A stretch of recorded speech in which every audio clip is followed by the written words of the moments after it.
Good evening, everyone. Did you know that it is estimated that nearly 30% of students are involved in bullying as perpetrators, victims, or both, according to the American Humane Association? The purpose of this speech is to persuade and or convince the audience that bullying is wrong and it can be reduced. Kids, parents, and teachers can all help to decrease the amount of bullying that occurs daily.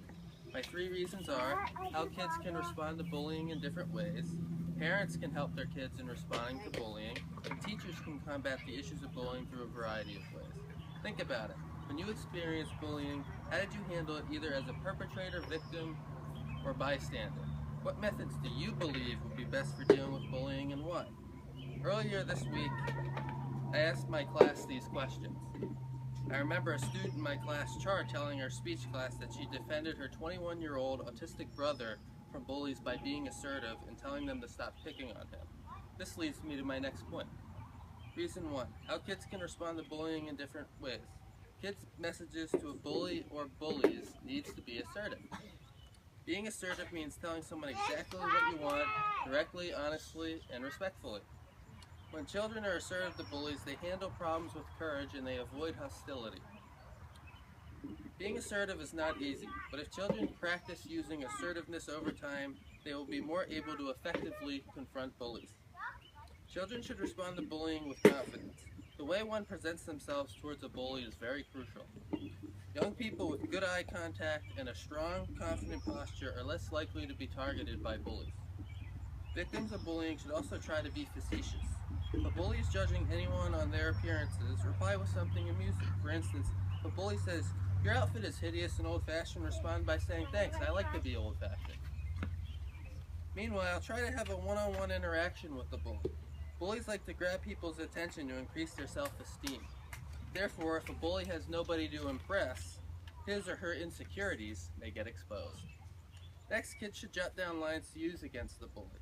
For example, when called fatty, say, "Big is beautiful." Children need to avoid being isolated by meeting new people whom they can trust and feel comfortable around. Younger people must control their frustrations by maintaining their composure in heated moments. According to Kids Health, it's natural to get upset by the bully, but that's what bullies thrive on. It makes them feel more powerful. Furthermore, kids have to report bullying, talk to their parents about bullying, and know the difference between tattling and telling on somebody. Kids tend to avoid telling on the bully because they think they will get into even more trouble, and that's not the case. Kids have to talk to their parents about the specific issues of bullying. Parents can respond to bullying when their child or children are in harm's way. Parents can help their kids in responding to bullying. Parents need to look for any of the warning signs that their child or children are getting bullied.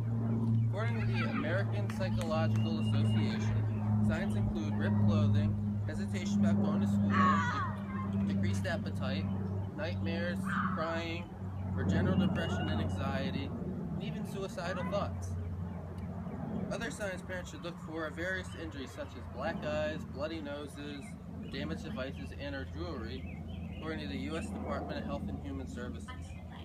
Also, children should never consider committing suicide because bullying issues can easily be handled or resolved when you talk to the right people.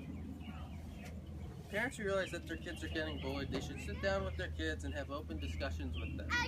For example, how's school going? Did you meet any new friends? Somebody's giving you trouble. What's up with that? Parents need to emphasize that they will be there for their kids every step of the way and they should avoid fighting the bully. Next, parents can respond to bullying by setting boundaries with technology.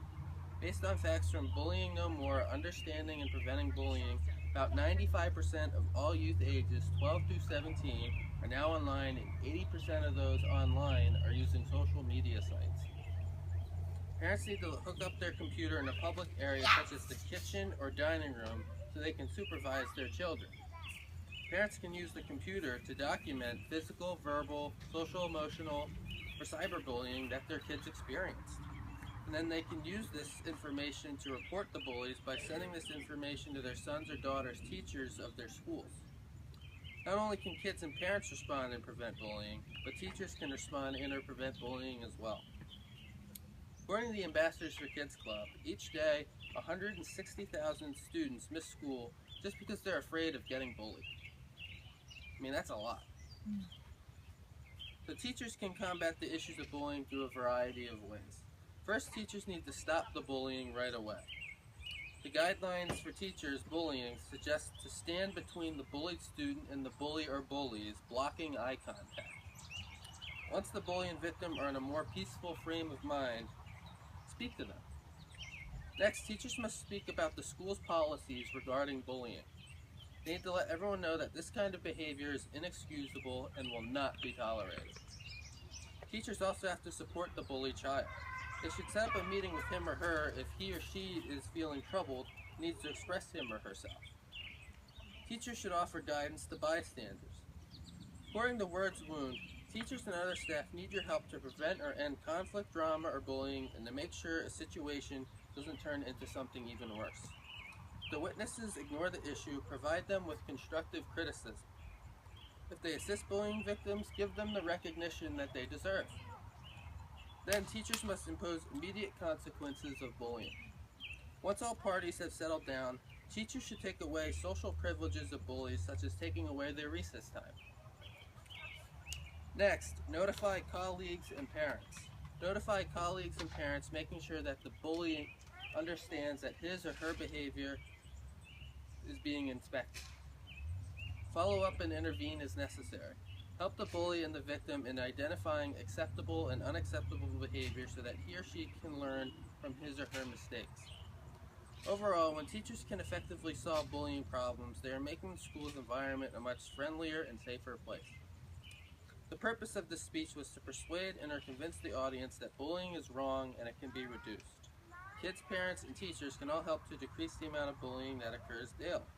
So what I just did is I just summarized how kids can respond to bullying in different ways, how parents can help their kids in responding to bullying, and how teachers can also combat the issues of bullying. Take a stand and lend a hand. Let's help kids, parents, and teachers prevent and respond to bullying right now. Good. Thank you.